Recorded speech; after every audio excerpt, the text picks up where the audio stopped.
მართლმადიდებელი ეკლესია 19 იანვარს ნათლისღების დღესასწაულს აღნიშნავს. ამასთან დაკავშირებით ტაძრებში წირვა-ლოცვა ჩატარდა. ნათლისღების დღესასწაული 12 საუფლო დღესასწაულს შორის ერთ-ერთია. სხვაგვარად ამ დღეს ღვთის გამოცხადების დღესასწაულს უწოდებენ, რადგან ყოვლად წმინდა სამეფა განცხადდა, ასევე ნათლობა დაწესდა. ტაძრებში დიდ აიაზმაში წყალკურთხევის რიტუალი შესრულდა.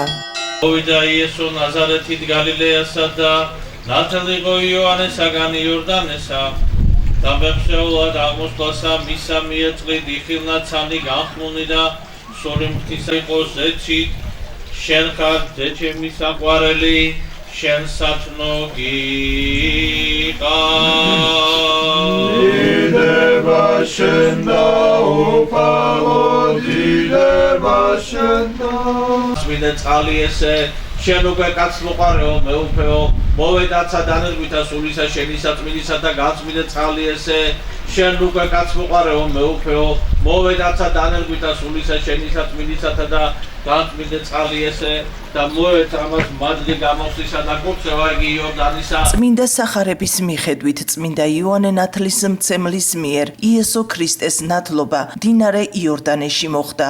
ამ დროს მასზე სული წმინდა მტრედის სახით გადმოვიდა და თავზე დაადგა. ზეციდან კი ხმა გაისმა. ეს არის ძეჩემი საყვარელი, რომელიც მე სათნო ვიყავ. ყოველი წლის ამ დღეს მდინარე იორდანე აღმა იწყებს სვლას, როდესაც იერუსალიმის პატრიარქი მდინარეში სამჯერ ჯვარს გადააგდებს, როგორც ეს მოხდა უფლის მდინარეში ჩასulis დროს. ყველას გილოცავს ნათლისღებას მრავალს დაესწარით, განსაკუთრებით ულოცავთ შემნათლია მარია შოთაშვილის. ბებოსთან ერთად მოვედი და წყალი უნდა წავიღო ნაკურთხი. გილოცავთ ნათლისღებას მრავალს დაესწარით.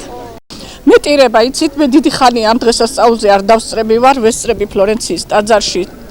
ძალიან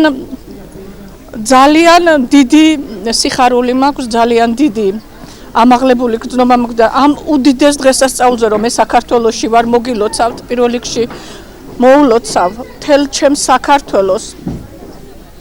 ამ უბრწყინვალეს დღესასწაულს ჯანმრთელობა, ბედნიერება, გამთლიანება, არასოდეს არავინ ემიგრანტი არ გამხდარიყოს. მამა ანდრია ლაცაბიძეს და მთელი ფლორენციის მრევლს აქედან მოულოცავ ჩემ მთელს მრევლს ამ დიდებულ დღესასწაულს და გეხვეწებით საქართველოში ამ დიდებულ ტაძარში შევხვდეთ ყოველთვის საქართველოში, ყოველთვის შინ, მალე დაბრუნდით და მოგილოცავთ. რელიგიური სწავლების თანახმად ნაკურთხ წყალს უფლის მიერ კურთხეული მდინარე იორდანეს მადლი ენიჭება და უხრწნელ თვისებებს იძენს. მორწმუნეებს მისი მიღება უზმოზე შეუძლიათ, განსაკუთრებით ავადმყოფობისა და განსაცდელის დროს.